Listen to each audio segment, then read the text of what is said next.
Qui dit un bon amen? Amen. Alors, je vais passer à la conclusion. Mais avant cela, j'aimerais continuer ce que j'ai dit hier. Nous avons parlé sur la rébellion et le cœur de l'humilité. Alors maintenant, hier, je vous ai donné comment est-ce qu'on peut discerner le cœur humble et le cœur qui passe à la rébellion. Je vous ai dit par rapport à cela, pour faire un bon discernement, nous avons besoin que notre conscience, que notre intelligence soit renouvelée. Quelqu'un qui n'a pas une intelligence renouvelée par rapport à la parole de Dieu, ce discernement, ça sera à côté. Amen. Ça sera à côté. Alors, un point important, je ne vais pas revenir sur tout ce que j'ai dit hier, mais un point important que j'ai partagé avec les bien-aimés qui étaient là hier, j'ai dit ceci. Tout discernement qui contredit la parole de Dieu doit être considéré comme un faux. L'esprit ne contredit pas la parole. Et la parole ne contredit pas non plus l'esprit. S'il y a une prophétie, s'il y a un message, une vision, un rêve qui contredit ce que la parole écrite dit, parce que la parole ici, c'est la prophétie par excellence. Si elle contredit ce qui est écrit, vous avez ma permission de pouvoir rejeter cela et rejeter-les en bloc. Parce que Dieu ne peut pas dire une chose et son contraire. Il y a la cohérence dans la pensée de Dieu. Dieu ne se contredit pas. Vous êtes d'accord avec moi? Et j'ai donné beaucoup d'exemples par rapport à cela. Alors, aujourd'hui, je vais continuer là où je me suis arrêté hier. J'ai dit qu'il faut aussi, pour faire un bon discernement, il faut qu'il y ait des rassemblements de données. Tu dois avoir des différentes données, des différents signaux qui sont arrivés dans ta vie et tu les mets ensemble. En ce moment-là, tu pourras faire un bon discernement. Amen. Dans la vie, il faut savoir que la manière dont Dieu nous parle individuellement, personnellement, ou la manière dont Dieu m'a appelé, ou la manière dont Dieu a appelé Benjamin, ce n'est pas toujours de la même manière. La manière dont Dieu parlait à Élie lors de son appel et lors de la fin de sa mission, ce n'était pas de la même manière qu'il a parlé à l'apôtre Paul. Ce n'est pas de la même manière qu'il a parlé à Gédéon. Amen. Regardons un peu comment est-ce que Dieu avait parlé à Élie. 1 Roi chapitre 19, verset 11. Ouvrons nos Bibles dans 1 Roi. J'ai beaucoup de choses à dire ce matin, mais j'essaierai d'être un peu bref. Vous avez trouvé? Vous y êtes? Comme on disait à l'école. Vous y êtes? Nous y sommes. 1 Roi chapitre 19, verset 11. Bon, on peut commencer à partir du verset 9. Hein? À partir du verset 9. Et là, il entra dans la caverne. On parle d'Élie. Et il y passa la nuit. Et voici la parole de l'Éternel fut adressée en ce mot. Que fais-tu ici, Élie? Il répondit, j'ai déployé mon zèle pour l'Éternel, le Dieu des armées, car les enfants d'Israël ont abandonné ton alliance, ils ont renversé tes autels, et ils ont tué par l'épée tes prophètes. Je suis resté moi seul, et ils cherchent à m'ôter la vie. L'Éternel dit, sors, et tiens-toi devant la montagne, devant l'Éternel. Et moi, l'Éternel, et voici l'Éternel passa. Et devant l'Éternel, il y eut un vent fort et violent qui déchirait les montagnes. Vous avez vu déjà un vent comme ça? Un vent fort et violent qui déchirait les montagnes et brisait les rochers. L'Éternel n'était pas dans le vent. Deuxièmement, et après le vent, ce fut un tremblement de terre. L'Éternel n'était pas dans les tremblements de terre. Et après les tremblements de terre, un feu. L'Éternel n'était pas dans le feu. Wow. Et après le feu, un murmure doux et léger. Quand Élie l'entendit, il s'enveloppa le visage de son manteau, il sortit et s'éteint à l'entrée de la caverne. Et voici une voix lui fit entendre ces paroles. Que fais-tu ici, Élie? Amen. Vous comprenez? Donc nous disons, comment faire le bon choix au bon moment? Puisque la vie est faite de choix et de décisions. La parole de Dieu nous aide. Cet enseignement doit nous aider à savoir comment faire les bons choix au bon moment. Comment prendre des bonnes décisions au bon moment. Amen.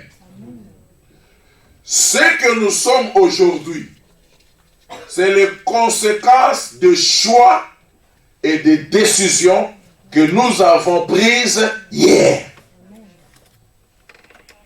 Et cela, c'est dans tous les domaines.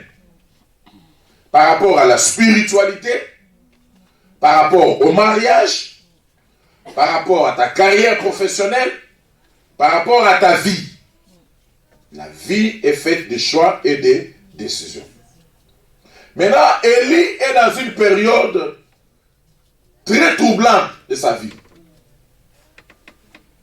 Il est en train de courir parce qu'il y a Jézabel qui est en train de rechercher sa vie pour pouvoir les décapiter, comme il avait tué les prophètes de Baal, les prophètes de Jézabel, les prophètes de Baal et d'Astarté. Il est poursuivi, il est en train de courir dans toutes les directions. Il a même abandonné son serviteur qui le servait quelque part. Et lui-même, il arrive jusque dans le désert. Parce que le désert, ça, c'est un passage obligatoire. Hein? Dis cela à ton voisin, à ton prochain. Le désert est un passage obligatoire. Oh, ton voisin est timide. Va vers un autre voisin. Dis-lui, le désert est un passage obligatoire. Même si tu pries beaucoup, tu as l'onction, tu as la puissance, même si le Seigneur t'utilise comment, mon ami, le désert est un passage obligatoire. Tous les gens que Dieu a appelés sont passés par le désert. Abraham est passé par le désert. Moïse n'est pas passé par le désert. Hein? Moïse, il est passé par le désert. Élie, le voilà passé dans le désert. Élisée est passé. Même Jésus lui-même, le Fils de Dieu, il est passé par le désert. Ceux qui étaient avec moi en Israël, vous vous souvenez, on est passé dans le désert où était David. Là où il avait écrit, je crois, Psaume 62. Dans le désert de Juda. Il est passé par le désert. Tout le monde est appelé à passer, chrétien ou pas chrétien. On passe, croyant ou pas croyant, on passera un jour. Il y a une période donnée comme ça, on doit passer par le désert. C'est un passage obligatoire. Amen. Alors maintenant, dans ce passage, dans le désert, Élie, voilà comment Dieu va lui parler. Il lui dit, tiens-toi devant la montagne, devant cette caverne, et puis je viendrai m'adresser à toi, je vais te parler. Premièrement, il y a eu un vent impétueux, un vent fort et violent, comme le dit la Bible, qui déchirait les rochers, qui déchirait les montagnes. La Bible dit, l'Éternel n'était pas dans les vents. Amen. L'Éternel n'était pas dans les vents. Il n'était pas là. Mais comment est-ce que Dieu parlait à Moïse? Vous vous souvenez quand tu lui avais donné le commandement, tout ça? On dit qu'il y avait des éclairs. Hein? Il y avait des éclairs. Il y avait des coups de tonnerre. Et Dieu lui a parlé. Il a saisi le message. Donc il y a d'autres personnes, dans des fautes louanges là, ils peuvent ressentir la présence de Dieu. Et Dieu peut leur parler. Ils peuvent facilement être connectés. Mais il y a d'autres personnes, il doit y avoir le feu. Dans le cadre des lits, que ce soit dans les tremblements, que ce soit dans les vents impétueux, Dieu n'était pas là. Donc il n'y avait pas de message. Comment est-ce que Élie arrivait à saisir la présence de Dieu et à saisir le message? La dernière partie de la Bible nous dit, il y a eu un vent doux et léger. Un murmure doux et léger. Nos amis de l'Asie, et ils sont forts dans des calmes. Vous voyez même dans la majorité de leurs sciences, hein? Dans le yoga là. Quelqu'un qui pratique le yoga, il a besoin d'un calme terrible. Après, ils font comme ça. Je ne sais pas comment ils font. Ils sont comme des morts. Mais c'est une faute de concentration. Il ne dort pas. Quand tu le vois, il ne dort pas. Il a seulement éteint ses sens. Il a éteint ses sens. Même si tu viens lui frapper derrière, tu lui frappes, tu l'appelles, il ne va pas bouger, il est concentré, mais il ne dort pas. Alors, c'est les chrétiens qui n'arrivent pas à se concentrer. Les chrétiens, même quand on dit, maintenant on va passer à l'adoration, on va adorer le Seigneur. La porte qui s'ouvre. Regarde, qui est entré? Il est habillé comment? Seigneur mon Dieu, je t'adore, je te glorifie. Quelqu'un d'autre vous dit, ah, le frère, il est porte là, il regarde. Oh Seigneur, j'avais oublié, j'ai regardé le frère. Je t'adore, mon Dieu, mon roi. On ne se concentre pas. Amen. Il faut savoir comment est-ce que Dieu te parle. Il faut savoir se concentrer dans la présence de Dieu. La manière dont Dieu me parle, personnellement, ce n'est pas forcément de la même manière que Dieu va vous parler. Vous avez vu la différence, n'est-ce pas? À Moïse, c'était avec des coups de tonnerre. C'était avec des éclairs, des vents impétueux comme ça. Jusqu'à ce que le peuple a dit à Moïse, Moïse, nous on ne supporte pas la manière dont ton Dieu te parle. Toi-même, va vers ton Dieu, tu nous rapporteras seulement le message, parce qu'on ne supporte pas, c'était très fort. Amen. Mais avec Élie, ce n'était pas le cas. Avec Élie, c'était dans le calme absolu. C'est là qu'il recevait les messages. L'apôtre Paul, Actes des Apôtres, chapitre 9. Regardez comment il y a eu l'appel dans la vie de l'apôtre Paul. Actes des Apôtres, chapitre 9.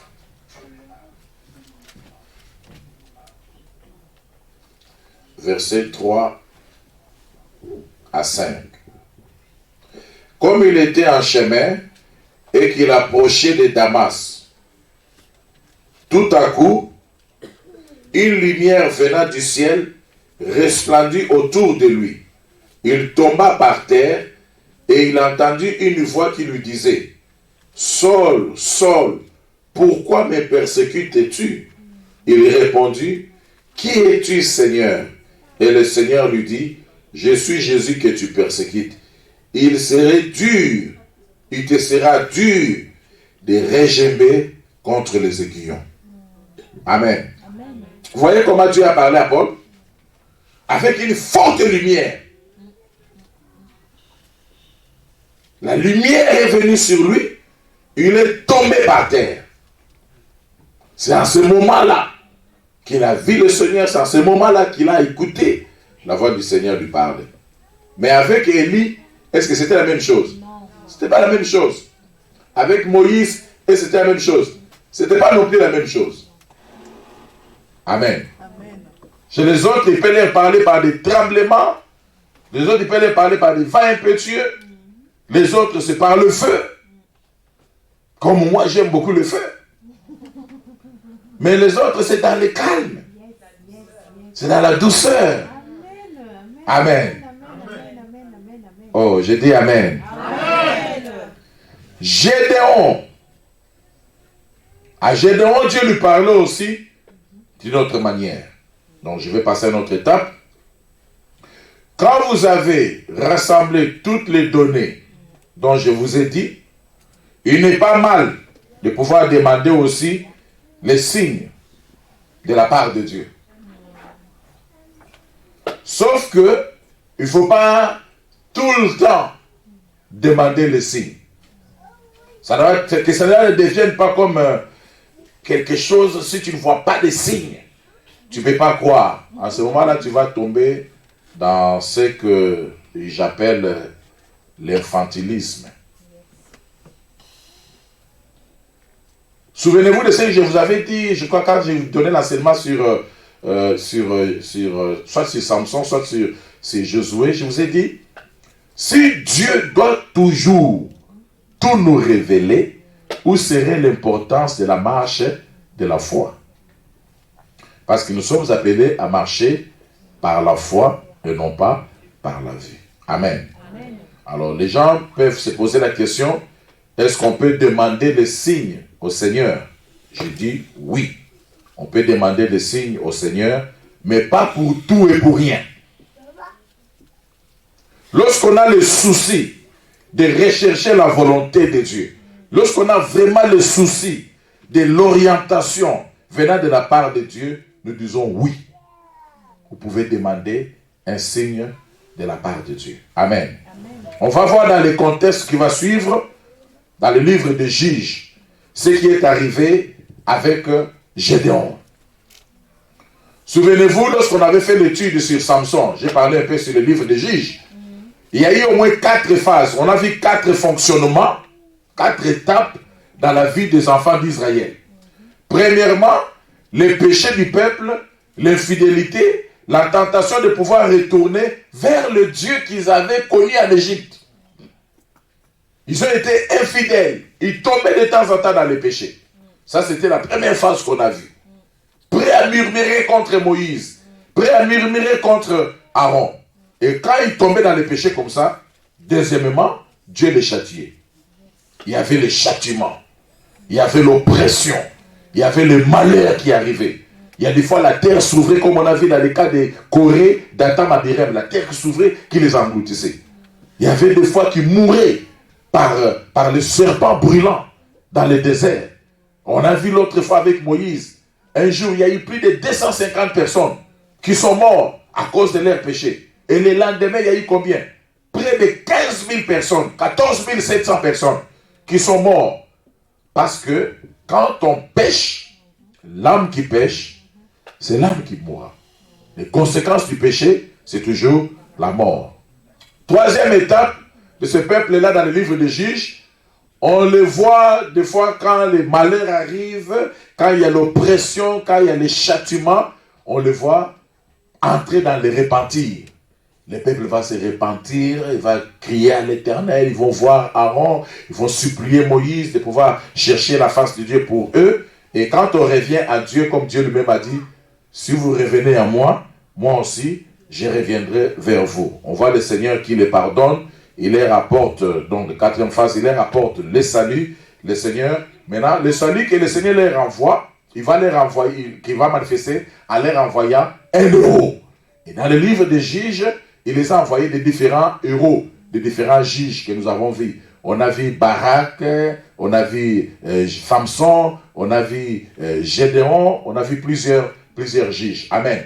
Maintenant, dans le cas de Gédéon, Gédéon voulait se rassurer. Il voulait être sûr que c'est vraiment Dieu qui m'a appelé. Regardez comment il a fait. Juges chapitre 6, verset 36. Le livre des Juges se trouve après quel juge? Après quel livre?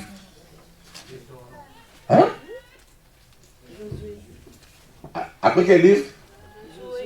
Josué. Donc il y a Deutéronome, Josué et ensuite Juges. Juges chapitre 6, verset 36 à 39. Gédéon dit à Dieu, si tu veux délivrer Israël par ma main, comme tu l'as dit, voici je vais mettre une toison de laine dans l'air. Si les toisons seules se couvrent de rosée et que tous les terrains restent secs, je connaîtrai que tu délivreras Israël par ma main. Comme il a dit, il arriva ainsi. Le jour suivant, il se leva de bon matin, pressa la toison et en fit sortir de la rosée qui donna de l'eau pleine une coupe. Gédéon dit à Dieu, que ta colère ne s'enflamme point contre moi, et je n'y parlerai plus que cette fois. Donc il demande encore un autre signe pour être convaincu. Je voudrais seulement faire encore une épreuve avec la tuison, que la tuison seule reste sèche et que tout le terrain se couvre de rosée. Et Dieu fit ainsi cette nuit-là. La tuison seule resta sèche et tout le terrain se couvrit de rosée. Vous voyez ça? Donc, Gédéon, il demande un signe de la part de Dieu. Il voulait être convaincu. Dieu lui avait parlé parce que ce qui s'est passé avec Gédéon, comme je vous ai dit, il y a eu une grande crise en Israël. À cette époque-là, il n'y avait pas de roi. Dieu suscitait le juge. Cette fois-ci, il va tomber sur un petit appelé Gédéon. L'ange de l'Éternel qui est Jésus-Christ l'appelle vaillant héros. Parce que Dieu, il voit déjà la fin. Et il appelle le commencement par la fin. Il appelle vaillant héros. Gédéon, il voit que comme il ne correspond pas au descriptif qu'on vient de lui donner, il demande quand même un signe. C'est pas mal. Il demande le signe de la part de Dieu parce que je vais être convaincu. Je ne veux pas que ce soit un démon qui m'a parlé ou qui m'est apparu comme les démons, des fois, ils se transforment en âge de lumière. Alors, il demande le signe à Dieu. Il voit le signe s'accomplir. Il dit non, non, non, Seigneur, pardon. La dernière fois, je vais demander encore la dernière fois pour avoir la confirmation. Donne-moi un signe. Et Dieu lui a accordé les signes. Ce n'est pas mal, des fois, de demander les signes. Amen. Amen. Je vois cela dans les cas de surtout de fiançailles. Hein? De fiançailles, les hommes, tout comme les femmes, vont demander, Seigneur, donne-moi les signes. Donne-moi les signes. Je vais voir. Je vais savoir si c'est elle vraiment la femme de ma vie. Donne-moi les signes. Notre frère aussi, la sœur aussi, là où elle est, Seigneur, je ne sais pas. Il y a deux qui sont en train de me demander, montre-moi, donne-moi un signe. Donne-moi un signe. Alors lui-même, il demande, lui-même, il pose même le signe. Il pose le signe. S'il m'invite vraiment à aller manger aux fourquettes, ça, je saurais vraiment que c'est le signe venant de la part de Dieu. Alors le lendemain, on invite quand même aux fourquettes. D'ici, il m'achète les colliers 22 carats or massif. Amen. Donc, faites attention avec les signes qu'on demande de la part de Dieu. Amen. Alors, Gédéon, dans son désir de ne pas se tromper, il ne voulait pas se tromper, il a demandé les signes de la part de Dieu. Alors, une fois que le signe est accordé, la confirmation est reçue, alors il faut se lancer. Amen. Tu as prié, Seigneur, quelle est la formation que tu aimerais que je puisse faire? Où est-ce que tu aimerais que je puisse me lancer pour une bonne carrière? Tu as demandé les signes, tu as reçu les signes, tu as reçu la confirmation, il faut se lancer. Amen. Va accomplir ta mission avec certitude. Parce que quand on reçoit les signes, quand on reçoit les confirmations de la part de Dieu, il faut se lancer. Ne continue pas à croiser les bras comme si c'est Dieu qui viendra agir à ta place. Non. Vous savez, il y a un adage qui dit, je ne sais pas si c'est le français ou aide-toi. Hein? Aide-toi et le ciel t'aidera. Ce n'est pas un verset biblique.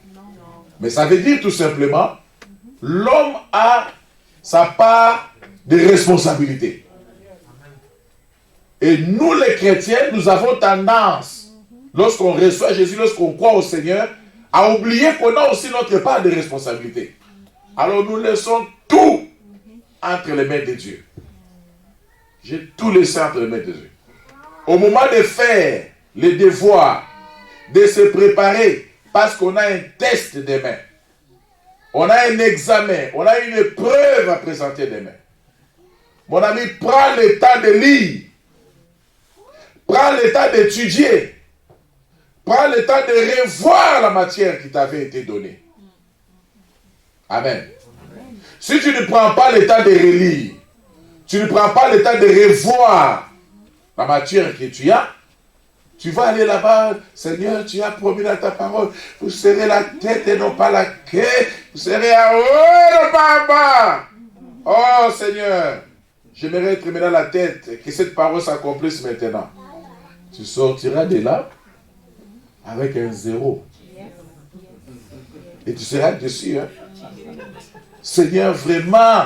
Ah, papa, mon Dieu, mon roi. Ah, j'ai même gêné, Bishop, j'ai gêné. J'ai gêné. Pour que Dieu vraiment puisse m'assister dans cette épreuve. Regarde, zéro vraiment, zéro. Est-ce que c'est la faute de Dieu? Non. Parce que nous avons toujours tendance à donner la faute à Dieu. Hein? C'est notre propre faute. Yes. Amen. Amen. Nous n'avons pas eu le temps de pouvoir relire. Par contre, celui qui a pris le temps de pouvoir relire la matière. Maintenant, quand il va aller prier, cher Saint-Esprit, aide-moi. Qu'est-ce que Saint-Esprit va faire? Il va brandir ce que tu avais relu. Amen. Il va t'apporter en souvenance, à la souvenir de ce que tu avais lu toi-même, de ce que tu avais étudié. C'est ce que le Saint-Esprit fait. Le Saint-Esprit ne vient pas inventer les choses sur nous. Non. Le Saint-Esprit vient nous aider dans ce que nous avons préparé. Amen. Et cela ne s'applique pas seulement dans le cadre de l'école, des examens qu'on va présenter. Ça s'applique même dans le cadre de la prédication, de la modération. Amen. Parce qu'il est dans la présence de Dieu. Prépare bien le message. Après tel chant, on ira dans tel chant. C'est pourquoi j'ai toujours demandé, préparez-moi les chants dans les groupes d'adoration. Mettez les chants, qu'on sache déjà on va aller dans quel chant, ça va se suivre comment. Qu'il y ait une chronologie des chants. Amen. Amen. Vous vous rendez compte, on commence par exemple le culte très bien. Il y a déjà le feu, il y a déjà l'onction de Dieu. On est en train de louer, on est en train de glorifier le Seigneur. À un moment donné, il y a une coupure. Paf! Frères et sœurs, maintenant on va demander pardon à Dieu. On va demander pardon à Dieu, on va demander que le Seigneur puisse nous pardonner. Vous savez vous-même que la prière de pardon, ça ne se fait pas souvent à haute voix. Quelqu'un va confesser ses péchés à haute voix. Seigneur, hier je suis allé voler sur les Champs-Élysées. Il va dire ça à haute voix. Il va baisser les voix. Or, en baissant les voix, c'est le fait qu'on est en train de diminuer, qu'on est en train d'éteindre. Commence par là. Amen. On commence par là, on monte, parce que l'onction doit être graduelle. Il ne faut pas, on commence là en haut, chute libre. On descend encore. On commence le péché. On commence le sang. Le temps qu'on puisse remonter là, ça va nous prendre encore le temps. Amen. J'entrerai dans tes parvis avec des cris d'allégresse. Souvent, on n'entre pas bien dans l'église. Hein? Il faut entrer dans les parvis avec les cris d'allégresse. Dès que tu ouvres la porte, oh, gloire au Seigneur, oh, yeah, tu entres avec les cris d'allégresse dans la présence de Dieu. Mais comment nous on entre? On est amorphe. On est amorphe. Trop de problèmes dans la tête. La lettre de ton banquier est arrivée et tu l'as ouvert seulement avant le culte. Et tu es en train de voir tous les négatifs qui sont là-bas, de différentes menaces. Tu risques de ne pas bien prier. Amen. Mais si tu t'es bien préparé, voilà. Alors, frères et sœurs, tout ça, ce sont des choses que nous devons bien préparer. Amen. Ça se prépare avant. Si tu ne prépares pas ça avant, il y aura des complications. Amen. Même dans les cas de mariage. Vous voulez que j'en parle un peu? Oui.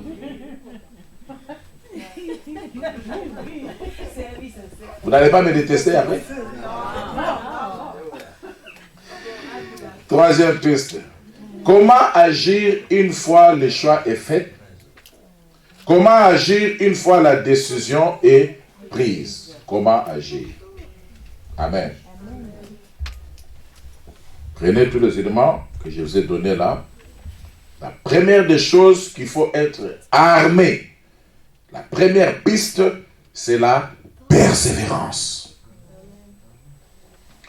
Dans les moments d'intensité spirituelle, où nous sommes revêtus de la grâce d'en haut, on prend des décisions, des résolutions, qui n'est pas mal bien sûr, mais il faut en prendre ce qu'il faut tenir. Alors pour tenir, il te faut la persévérance. Sans la persévérance, on n'ira nulle part. Il y a un message où Jésus-Christ a dit à ses disciples, dans le livre de Luc, celui qui persévérera jusqu'à la fin, c'est celui-là qui sera sauvé. Quand on s'est engagé dans le lien de mariage, ça il faut qu'on se le dise. Les mariages, frères et sœurs, ce n'est pas le voile. Les mariages, ce n'est pas le cortège et des limousines. Pim-bon, pim-bon. Un enfant a demandé à son père, papa, pourquoi on klaxonne? Quelle est l'importance des klaxons dans la voiture? Pourquoi on klaxonne? Le papa répond à l'enfant, c'est pour signaler un danger imminent. Alors maintenant, quand nous rentrons dans les cas de mariage, pour qu'on ça là, il n'y aura pas seulement des roses, il y aura aussi des dangers. Amen. Mais les jeunes d'aujourd'hui, ils ne comprennent pas ces choses. Hein? Ils pensent que les mariages, ils veulent des choses, ils veulent de luxe, ils veulent que ce soit somptueux, ils vont beaucoup dépenser, parce que pour eux, les mariages, c'est ça. Non. Ça, c'est la couverture. C'est l'arbre qui cache la forêt. Les mariages, c'est dedans. Amen. Un enfant a demandé à son père, papa, le soleil ne pas toujours. Il y a d'autres jours où on ne voit pas vraiment le soleil apparaître. C'est la même chose dans les mariages. Oh, j'aime ce que mon cousin, le pasteur Pascal, dit souvent. Je vais traduire pour vous, hein, parce qu'il le dit souvent en lingala. Moi, si à Sika, comme on appelle moi, si à Kala. Ça veut dire que une nouvelle femme que tu as vue aujourd'hui, que ton cœur a battu, à force d'être aussi avec elle, elle deviendra aussi habituelle et vieille comme les autres là. Donc ça ne change absolument rien. C'est pourquoi on appelle ça les liens sacrés du mariage. Maintenant, dans les liens sacrés du mariage, dans le domaine du mariage, le choix et la décision, tout ce que je vous donne comme élément du discernement, ça doit se faire avant. Ne viens pas demander le signe, tu es déjà dedans. Est-ce qu'on est ensemble? Vous êtes déjà mariés. Vous avez peut-être un ou deux enfants. Après, tu commences à réaliser que non, j'avais commis une erreur. Ce n'était pas vraiment la femme que je voulais, moi. Ce n'est pas vraiment l'homme que je voulais. Entre en prière de 40 jours pour demander Seigneur le signe. Ça révèle les liens sacrés du mariage. C'est trop tard. Maintenant, dans les liens sacrés du mariage, dans le domaine du mariage, et la décision, tout ce que je vous donne comme élément du discernement, ça doit se faire avant. Lorsqu'on s'engage, je ne viens pas demander le signe. On s'engage déjà dedans. De conviction. On s'engage souvent sur base de sentiments, surtout dans les cas d'amour. Frères et sœurs, il faut que ça soit. Vous êtes déjà mariés. Il faut que tu sentes. Vous avez peut-être un ou deux enfants. Hein? Faut que tu sens. Après, tu commences à réaliser que non, si tu ne sens pas, hein, ce n'était pas vraiment la femme que je voulais. Ce n'est pas vraiment l'homme que je voulais. Il faut que tu sens. Entre en prière de 40 jours pour demander sens, ça révèle les liens sacrés, la conviction du mariage.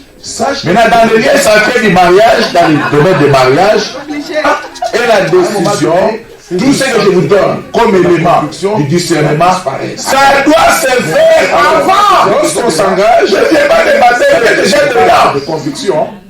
On s'engage souvent sur base de sentiments, surtout dans les cas d'amour. Frères et sœurs, il faut que ça soit. Vous êtes déjà mariés, il faut que tu sens. Vous avez peut-être un ou deux enfants. L'engagement prend les relais du sentiment. Donc avant, je suis parti avec le sentiment, mais à un moment donné, l'engagement que j'avais pris là doit prendre les relais. Même si je ne sens plus les sentiments, sensations qui manquent. Même si je ne continue plus à sentir ça, je me suis déjà engagé, alors je persévère dans cela. Est-ce qu'on est ensemble? Amen. Non, non. Est-ce qu'on est ensemble? Amen. Le discernement dans les mariages doit se faire avant. Parlez comme ça à vos amis. Parlez à vos enfants. Aidez la génération montante. Ça se fait avant. Prenez le temps qu'il faut. Ne soyez pas pressés. Prenez le temps qu'il faut. Puisque c'est un engagement qui sera pour toujours. Prenez le temps. Prenez le temps. Que personne ne vous presse. Amen. Oh, moi, je veux qu'on se marie le mois prochain. Mais toi, ça fait déjà 2 mois qu'on est ensemble. Le mois prochain, les gens me posent des questions. Mon patron me pose des questions. La famille me pose des questions. Moi, je veux qu'on se marie le mois prochain. Ah, si tu ne fais pas le mois prochain, on laisse alors. Oh, pourquoi tu me fais la pression? Parce que cette pression insinue que tu es tenté de cacher quelque chose. Amen. Bien-aimés, écrivez ceci, postez cela dans vos statuts. Le temps est le facteur révélateur. Amen. Le temps est un grand facteur révélateur. L'apôtre Paul dit à Timothée, certaines personnes, tu entres en contact avec eux, tu sauras déjà qui il est. Tu sauras déjà, c'est un homme bouillant, c'est un hypocrite, tu sauras déjà.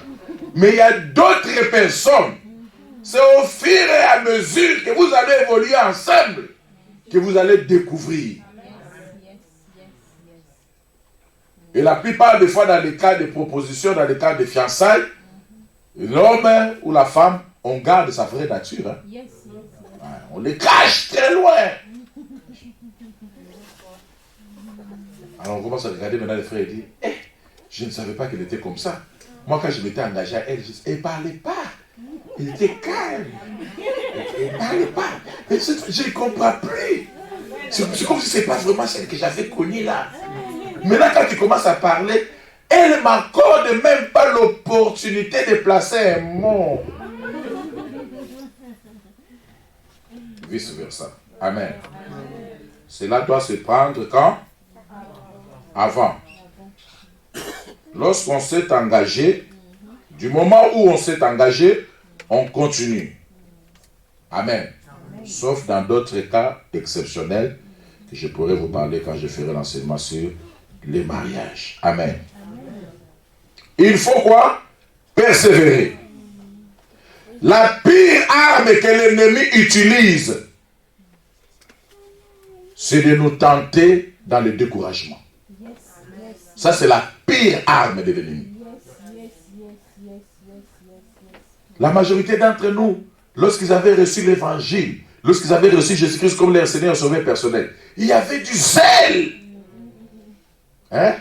Il y avait du zèle, le feu. Ils étaient très engagés dans les choses de Dieu. Ils ne pouvaient pas dormir sans prier. Rater un culte, c'était vraiment une grande culpabilité. Mais après, on sent que le zèle là, ça s'est éteint. Le découragement. Quand on s'était converti, on payait la dîme. Parce qu'on voulait être en ordre avec Dieu. On ne voulait pas tromper Dieu. On ne voulait pas voler Dieu. On payait la dîme. Mais à un moment donné, on commence maintenant à s'habituer avec Dieu. On commence même à s'endetter. Dire, Seigneur, c'est moi ici. Bon, toi-même tu vois les factures qui sont là. Je ne payerai pas la dîme. Hein. Calcule seulement, Seigneur, toi-même tu sais. Je vais payer seulement au mois de mai. Les 2 mois là, je vous paye. Et quand ça s'accumule comme ça, pour venir payer au mois de mai là, tu ne le feras même pas. Tu tombes sous le piège de l'ennemi. Amen. La pire arme de l'ennemi, c'est quoi? C'est le découragement. L'ennemi utilise beaucoup le découragement. Et d'autres personnes, ils font des choses bien. Entre parenthèses. Que ce soit au travail, que ce soit à l'église, ne travaillez pas seulement bien lorsque le bishop est là. Comme là, demain, je pars à Kinshasa. Demain matin, je pars à Kinshasa à l'opération balayage. Ça, c'est la première fois que je parle ouvertement, que je me déplace. Maintenant, il y a d'autres personnes, ils viennent à l'église seulement quand le bishop est là. Lorsque le bishop n'est pas là, il disparaît. Il commence à appeler, Aurélie, comment? Le bishop est revenu? Ah, il n'est pas revenu. Ah, ok. Là, il demande pour que le week-end, là, qu'il ne vienne pas. Quand il saura qu'il est venu, il revient encore. C'est de l'hypocrisie devant le Seigneur. Et Dieu n'aime pas ça. Amen. Dieu n'aime pas ça. Qu'il est agréable et doux pour les frères de demeurer ensemble, car c'est là que le Seigneur répand la bénédiction et la vie pour l'éternité. Vous ne savez pas des choses auxquelles le Seigneur nous épargne, rien qu'en venant là, en présence de Dieu, rien qu'en démarrant dans la présence de Dieu. Vous ne savez pas ce que le Seigneur est en train de faire dans votre vie. Amen. Qui dit un grand Amen? Amen. Qui dit un grand Amen? Amen. Lisons quelques passages. Philippiens chapitre 2. Philippiens chapitre 2, versets 12 à 18. J'ai une grande campagne d'évangélisation, opération balayage, à Kinshasa, à Tchango. Je vais vous demander de pouvoir prier, ce n'est pas pour ça.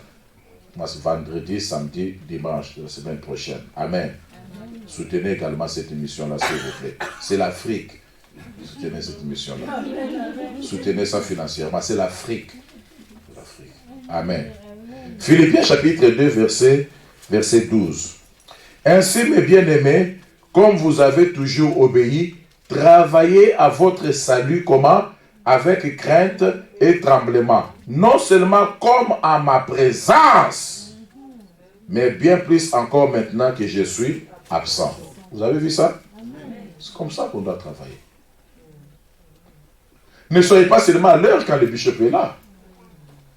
Continuez à être à l'heure même quand le bishop n'est pas là. Que le Seigneur voie.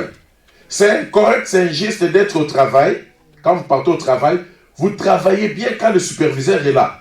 Ou le manager est là. Là, vous travaillez bien. Maintenant, le manager n'est pas là, ou le superviseur il s'est déplacé. Vous êtes assis. Le travail que vous devez faire, le devoir que vous devez faire, vous ne le faites pas. C'est incorrect, c'est un péché devant Dieu. Amen. Frères et sœurs, lorsque la Bible dit « Soumettez-vous sous la main puissante de Dieu. Résistez au diable et il fera l'un de vous. » On ne dit pas « Résistez au diable et il fera l'un de vous. » Ça ne commence pas là. Au XXIe siècle, on est devenu des spécialistes de sortir les textes hors de son contexte. Ça n'aura pas d'efficacité. Ça ne commence pas par dire « Résistez au diable et il fera l'un de vous. » Non. Ça commence comme ça. Soumettez-vous sous la main puissante de Dieu. Soumettez-vous d'abord sous la main puissante de Dieu. Ensuite, résistez au diable et il fera l'un de vous. Pourquoi le diable fera l'un de vous? Parce que vous l'avez résisté? Non. Parce que vous vous êtes soumis sous la main puissante de Dieu. Alors la main puissante de Dieu, c'est quoi? Ce n'est pas quelque chose de mystique quelque part. Non. La main puissante de Dieu, 1, c'est sa parole. La main puissante de Dieu, 2, ce sont les autorités spirituelles établies par Dieu. En les obéissant, vous obéissez à Dieu. En vous soumettant à eux, vous vous soumettez à Dieu. Parce que Dieu, vous ne le verrez pas. Vous ne verrez jamais Dieu comme ça. Il se fait représenter par sa parole. Il se fait représenter par ses serviteurs, que j'appelle des autorités spirituelles établies par Dieu. Amen. C'est pourquoi on va commencer la formation au mois d'avril. On commence la formation. On va établir le diacre. Notre bien-aimé, prénommé Bruno, il fait déjà le diaconat. Tout ce qu'il fait là, ça c'est le diaconat. On doit les consacrer comme diacre. Mais il faut une formation. Amen. On va consacrer les anciens. Ceux qui ont fait preuve de la fidélité et de la ponctualité. On doit consacrer les diaconesses. On doit consacrer des ministres de la parole. Amen. Mais il faut la formation. Et la formation, ça ne sera même pas longtemps. Ça ne prendra même pas beaucoup de temps. Ça sera juste une année. Une année. On vous bombarde de la formation. Intensif. Amen. Qui dit un bon amen? Amen. La main puissante de Dieu, c'est les autorités aussi que nous voyons. Toute autorité vient de Dieu. Amen. Parce que l'Église doit travailler avec des autorités établies. Amen. Malgré qu'ici en France, nous avons des autorités des satanistes et des occultistes, mais on n'a pas de choix. Amen. On n'a pas de choix. Les magistrats sont des serviteurs de Dieu. Amen. Les policiers là sont des autorités. Nous devons être soumis aussi à eux. Amen. Et c'est comme ça que les choses vont marcher. C'est comme ça qu'il y aura la puissance de Dieu dans notre vie. Donc, je ferme ma parenthèse. Frères et sœurs, continuez à être là, même quand je serai absent. Amen. Amen. Alors, souvent au début, il y a du zèle, il y a du feu, on s'engage. Quand il faut prendre l'engagement, on se lève, on prend l'engagement. Maintenant, quand il faut honorer cet engagement, ça devient un problème. Ça devient un problème. Soit on oublie, soit on met à côté. Il y a des paroles non tenues, des engagements non respectés. Dieu n'aime pas ça. Ce n'est pas une bonne vie chrétienne. Amen. Amen. Notez ceci. C'est au quotidien que se vérifie la validité de notre oui, de notre engagement. C'est au quotidien que se vérifie la validité de notre oui ou de notre engagement.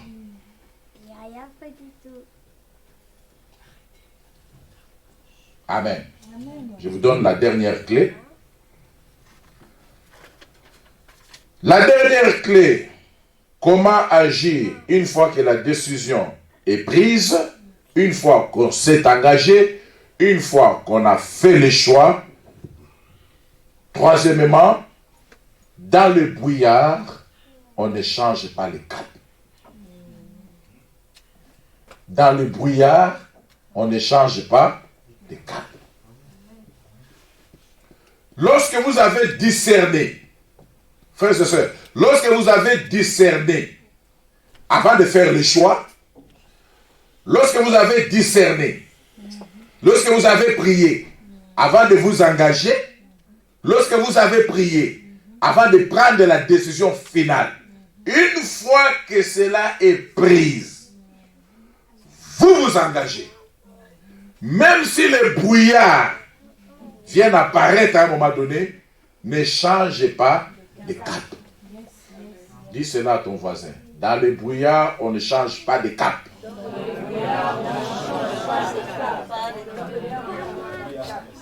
Amen. Dans les moments difficiles, dans lesquels nous pouvons être ébranlés, jusqu'au fondement de notre appel, de nos choix, il faut appliquer ces règles que je vous donne aujourd'hui. Et cette règle est d'une grande importance. Dans le brouillard, on ne change pas de cap. Il ne faut pas, parce que tu ne sens plus les sensations, parce que tu ne sens plus les sentiments, que tu dois changer de cap. J'ai aimé une fille parce qu'elle est belle, parce qu'elle est de teint clair. Tu ne sais même pas qu'est-ce qu'elle a appliqué pour qu'elle devienne claire comme ça. Tu t'engages. Maintenant, elle fait le voyage dans un pays tropical. Elle est frappée par le soleil et elle brûle. L'éclairage que tu voyais sur elle, tu ne le vois plus. Ah, je me suis trompé. Ah, Seigneur, c'est pas ce que j'ai pensé. C'est pas ça. Maintenant, tu veux changer de cap. Ou tu vois maintenant une autre. Parce que si tu te maries seulement sur base de la beauté n'a pas de fin. Tu verras toujours quelqu'un d'autre qui sera plus belle et plus beau que celui que tu as. Amen. Vous savez les refrains que tous les hommes de Dieu utilisent, hein? Ma femme est la plus belle femme du monde. Mensonge. Vous m'avez déjà vu dire ça? Vous m'avez déjà entendu dire ça? La femme est la plus belle femme du monde. Mais il ne précise pas. Il ne précise pas qu'à mes yeux. Il faut préciser à mes yeux. Parce que ta lecture n'est pas la lecture de tout le monde. Alors on va tomber dans ce que les autres disent, la beauté relative. On se console là, la beauté relative. Oui, oui. Il y a certaines personnes, vous regardez comme ça, tout le monde tombe d'accord que non, il est beau. Il est belle. Comme les boulets l'amour pour vous.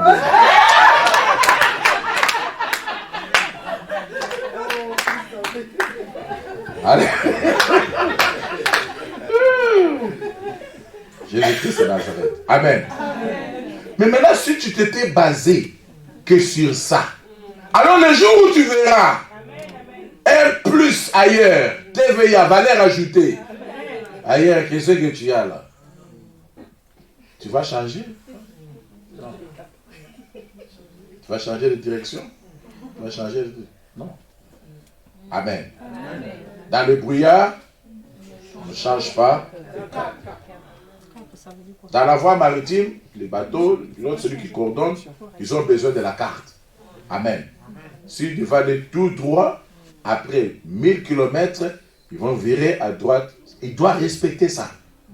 Amen. Même si les vagues montent comment, même s'il y a des brouillards comment. On raconte l'histoire des guerres, la majorité des militaires qui fouillaient vers de hautes montagnes, vers des hautes montagnes, là-bas il fait souvent très froid, vers des hautes montagnes. Ceux qui étaient morts, à la première vue, les enquêteurs ont pensé qu'ils étaient morts de froid. Mais après avoir approfondi les enquêtes, ils ont remarqué que ce qui les avait beaucoup plus tués, ce n'était même pas le froid. C'était le brouillard. Ils ont voulu changer de cap. Ils n'ont pas voulu respecter ce qu'ils avaient écrit au départ. Ils ont voulu changer parce qu'il y a eu de confusion, ils ont voulu changer. Maintenant, en se détournant à gauche, à droite, ils heurtaient. Ils heurtaient contre des pierres ou soit ils tombaient dans l'embuscade de l'ennemi. Dans le brouillard, on ne change pas de cap. Je me suis engagé dans cette voie. Je dois continuer. J'avais dit que je vais jeûner pendant 12 jours. Ce n'est pas parce que la semoule te manque, je ne sais pas, la viande te manque, tu vas briser parce que tu as senti, je ne sais pas moi, parce que quand on commence à jeûner, dès qu'on donne seulement les gènes, là les raisons commencent. Hein. Bishop, moi j'ai des problèmes de tension. Bishop, moi le médecin m'avait dit que je ne peux pas rester comme ça. Bishop, quand on ne donne pas le programme de prière et de jeûne, il n'y a pas toutes ces raisons-là. Pourquoi je dis ça? Parce que bientôt on va reprendre encore d'autres séries de prières et de jeûne. Amen. Dans le brouillard, on ne change pas de cap dans le brouillard. Amen. Ça c'est fondamental. Quand tu t'engages, mon ami, tu t'es engagé. Persévère. Qui est le vent, qui est le tremblement, que les gens s'opposent à toi, même dans le cadre de choix. Tu as pris le temps de prier avant de dire oui à cet homme, avant de dire oui à cette femme-là. Tu as pris le temps de prier. Tu as rassemblé tous les éléments que je vous ai donnés. Tu as prié, tu as demandé les signes, tu as eu les signes, tu as eu la confirmation. D'accord. Maintenant, tu t'engages. Lorsque tu t'engages là, ne pense pas que tout le monde va vous acclamer. Il y aura certaines personnes, même des amis proches, qui risqueront de vous trahir. Il y aura même des membres de famille qui vont venir avec l'esprit de tribalisme, de régionalisme, je ne sais pas moi encore de quoi, qui vont commencer à dire, mais non, nous on ne pousse jamais de cette tribu-là. On ne pousse pas les gens de cette tribu. On ne pousse pas les gens de ces clans-là. On ne pousse pas les gens de ce pays-là. Vous voyez? Tous ces gens qui vont commencer à dire, même si la pression comment, c'est ce que je vous avais dit hier, la seule chose que moi j'ai retenue, que j'ai aimé de Nicolas Sarkozy, il a dit qu'il ne cède pas à la pression de la foule. Amen. À moins qu'on s'était réellement trompé. Parce qu'il y a des fois qu'on se trompe aussi. Amen. Là, on va tomber dans ce que les politiciens aiment dire, il n'y a que les imbéciles qui ne changent pas. Amen. Donc, frères et sœurs, que ce soit dans la vie chrétienne, dans l'état du mariage, dans la vie professionnelle, ou dans d'autres autres situations très engageantes, lorsque nous sommes dans la situation de preuve, de doute, de désert, d'obscurité, il faut s'en tenir à la décision prise. Il faut s'en tenir à cette décision prise. Tu commences à remarquer certaines choses dans cet homme-là. Tu commences à remarquer certaines choses dans cette femme-là. Tu t'étais déjà engagé. Travailler sur ça. Dialoguer, parler. Amen. Parce que si tu arrêtes pour aller trouver un autre, chercher un autre, ça sera un cercle des éternels recommencements. Celui que tu trouveras là ne sera pas non plus parfait ou elle ne sera pas non plus parfaite. Et tu as encore 1000 chances qu'elle soit pire ou qu'il soit pire que celui que tu as jeté dans les oubliettes. Amen. Ce sont des relations gagnées, ce sont des contacts gagnés. Travaillez sur ça. Quelqu'un a dit, ce qui nous unit est plus fort que ce qui nous divise. Concentrons-nous sur ce qui nous unit. Concentre-toi sur ce qui nous unit. Amen. Le diable profite dans ces situations qui nous fragilisent pour venir nous déstabiliser avec des suggestions pernicieuses, dont la plus courante est et si tu t'étais trompé alors? Ah, tu vois comment tu t'es engagé?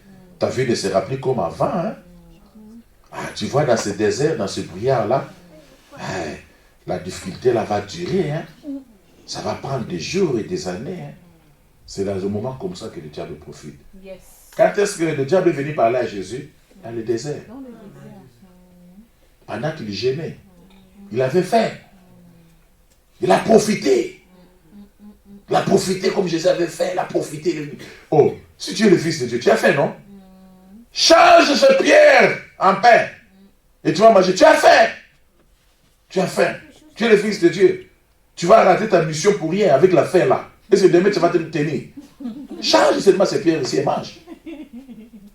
Dans les brouillards, on ne change pas.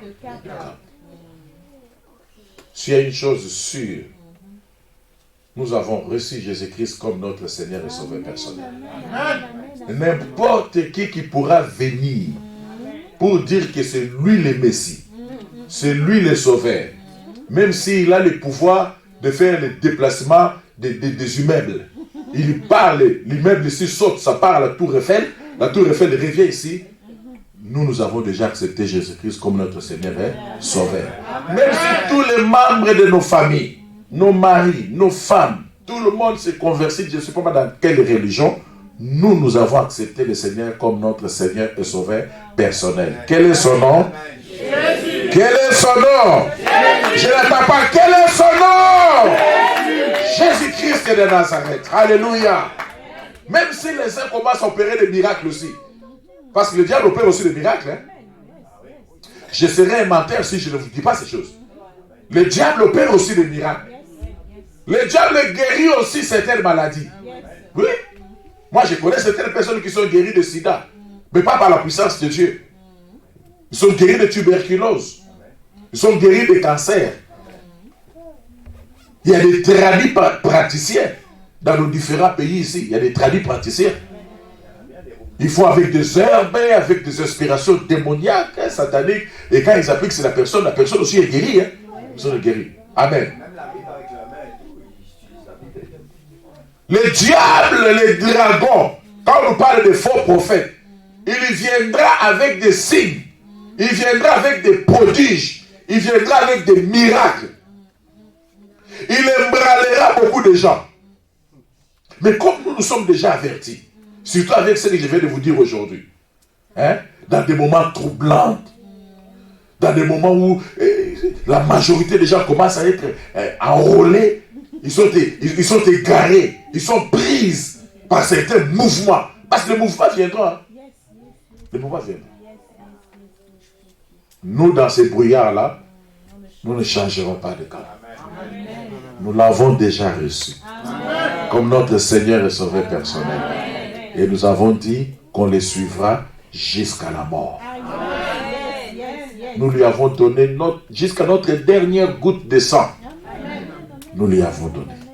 Et nous pouvons dire alors avec l'apôtre Paul, rien ne nous séparera de l'amour de Christ. Rien. Amen. Retenez ces choses, frères et sœurs. L'apôtre Paul dit aux Corinthiens, retenez cet évangile que je vous ai prêché. Persévérez dans cet évangile.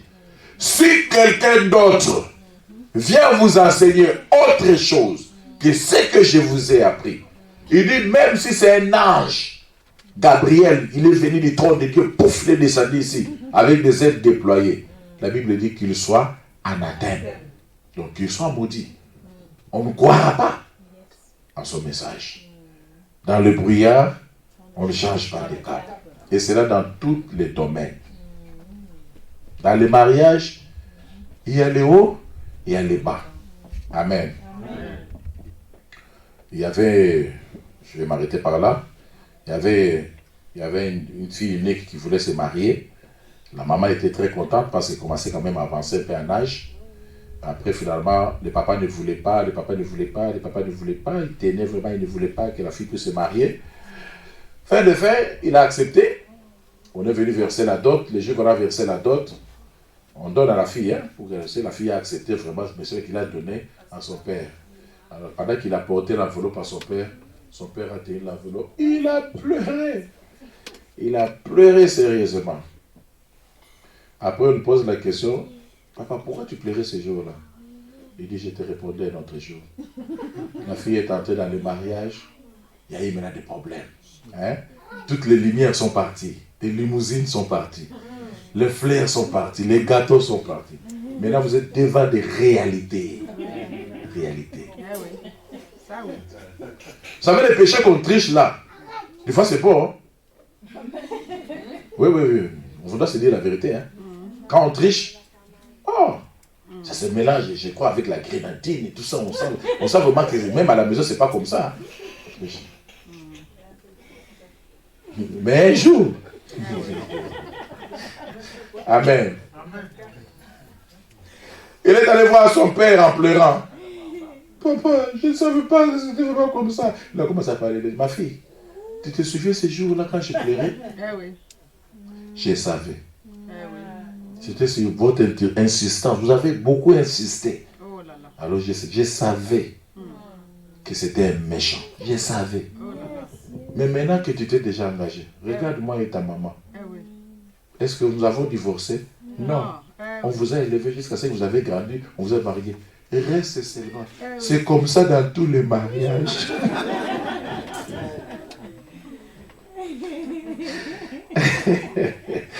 Amen. Dans la vie, tout comme dans le mariage, tout comme dans n'importe quel domaine de nos vies, nous ne serons pas toujours en bas et nous ne serons pas toujours en haut. La vie est faite de haut et de bas. Donc tu ne seras pas toujours en bas, tu ne seras pas toujours en haut. C'est une chaîne de montagnes. Et tu ne peux pas passer d'une montagne inférieure à une montagne supérieure sans passer par la vallée. Mais dans cette vallée-là, ne change pas de cap. Pour dire que maintenant je vais aller à gauche ou je vais aller à... Ne te détourne ni à gauche ni à droite. C'est ce que Dieu avait dit à Josué, n'est-ce pas? Moïse, mon serviteur, est mort.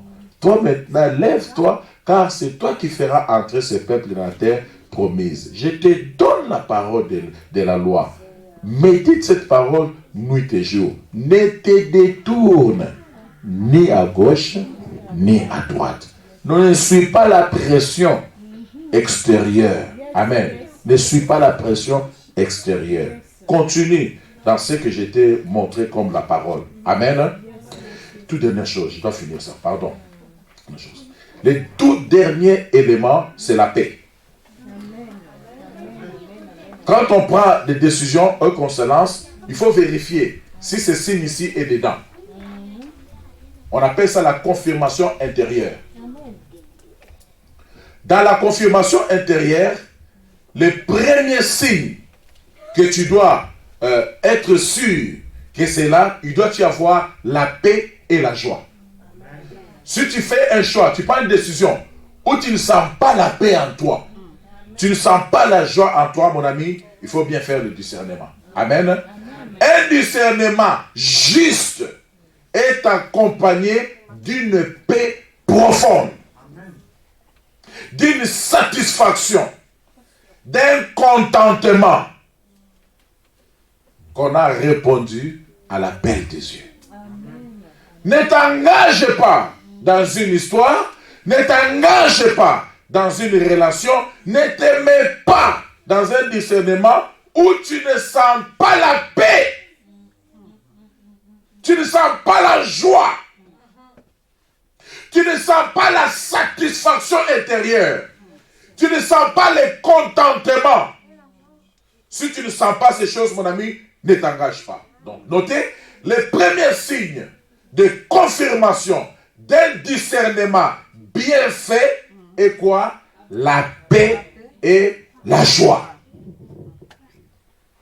Qu'on appelle aussi la tranquillité intérieure. La conviction forte. Amen. Et cette conviction forte, cette paix intérieure, cette joie vient seulement te montrer que c'est la fin du combat. Le combat est fort. Le combat fort, c'est le combat intérieur. Ce n'est pas le combat extérieur. Amen. L'énergie forte, c'est ce qu'il y a à l'intérieur. Si tu ne sens pas cette joie, si tu ne sens pas cette satisfaction, si tu ne sens pas cette paix-là, ne t'engage pas encore. Amen. Tu ne vas pas réussir. Lorsque l'ange Gabriel a parlé à Marie, et que Marie était convaincue, la première des choses, elle était dans la joie. Elle a couru vers les montagnes à Judée. Elle est allée jusqu'à Élisabeth, elle est restée là-bas 3 mois. Parce qu'elle était dans la joie, elle était convaincue, il y avait une paix profonde. Et lorsqu'elle a rencontré Élisabeth qui était déjà grosse de 6 mois, elle aussi, elle était dans la joie, dans la satisfaction pour la visitation qu'elle avait reçue de la part de Dieu. Amen. Amen. Les disciples, quand Jésus était mort, ils étaient troublés, n'est-ce pas? Ils étaient sérieusement troublés.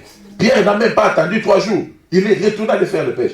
Mais quand ils ont reçu la confirmation que Jésus-Christ était ressuscité, ils sont revenus dans la joie. Ils étaient dans la paix. Même quand Hérode a commencé à les décapiter, ça ne les a pas arrêtés. La joie là était parfaite. Il y avait le calme, il y avait le repos intérieur, il y avait la certitude intérieure qui rend le témoignage au choix et à la décision prise. Alléluia. Que le Seigneur bénisse sa parole. Amen. Prenez tous ces éléments vont vous aider dans votre vie et dans tous les autres aspects de votre vie. Amen. Prions le Seigneur. On va prier que le Seigneur nous aide à ne pas être comme des païens qui marchent sans conviction, qui n'ont pas tous ces éléments et qui n'ont pas l'Esprit de Dieu en eux. Toi, tu vas demander à Dieu que le Seigneur te donne la conviction, que le Seigneur t'aide à comprendre les signes, à comprendre les éléments, que le Seigneur t'aide dans des choix et dans d'autres décisions, même dans ton appel. Amen. Élevons nos voix, prions le Seigneur.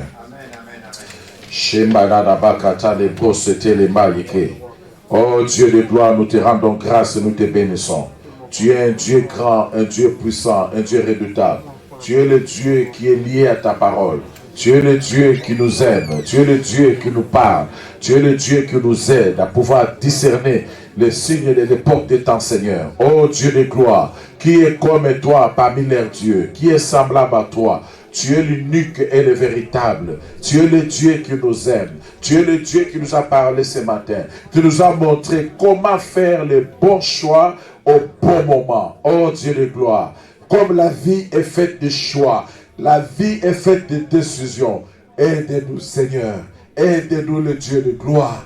Aide-nous le Seigneur des Seigneurs. Seigneur Dieu de gloire, dans la diversité, dans les oppositions. Seigneur, nous ne voulons pas changer de cap. Nous ne voulons pas changer de direction. Dans les brouillards, Seigneur Dieu de gloire, qu'il neige, qu'il vente, Seigneur. Nous ne voulons pas changer de cap.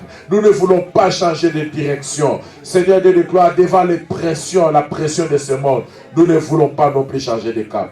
Bénis ta parole dans nos vies. Bénis ta parole dans nos vies. Au nom de Jésus-Christ Nazareth.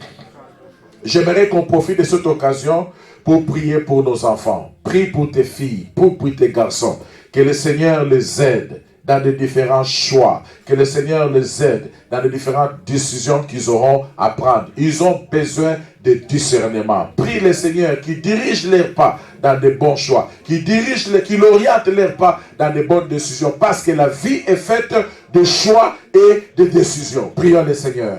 Seigneur éternel, notre Dieu, nous venons recommander nos enfants entre tes mains. Seigneur, des fils et des filles que tu m'as donnés, je les recommande entre tes mains. Seigneur, nous avons compris que la vie est faite de choix et de décisions. Ainsi, Seigneur, j'aimerais que tu les diriges. Dirige leurs pas, dirige leur vie, Seigneur, à pouvoir faire de bons choix, à pouvoir prendre de bonnes décisions au bon moment, dans le nom de Jésus-Christ. Donne-leur la persévérance, Seigneur, dans le nom de Jésus-Christ Nazareth. Lorsque l'ennemi viendra les tenter, pendant des moments durs, pendant des moments compliqués, pendant des moments de turbulence, Seigneur Dieu de gloire, que tu leur donnes la force d'en haut, que tu leur donnes la force d'en haut, que tu leur donnes la force d'en haut, de pouvoir s'en tenir à la décision prise, de pouvoir s'en tenir au choix fait. Au nom de Jésus-Christ Nazareth, nous te rendons grâce, Seigneur. Nous te bénissons car tu es Dieu, dans le nom de Jésus. La dernière des choses, nous allons prier. Tu vas demander à Dieu de te donner la persévérance. Que le Seigneur te donne la persévérance.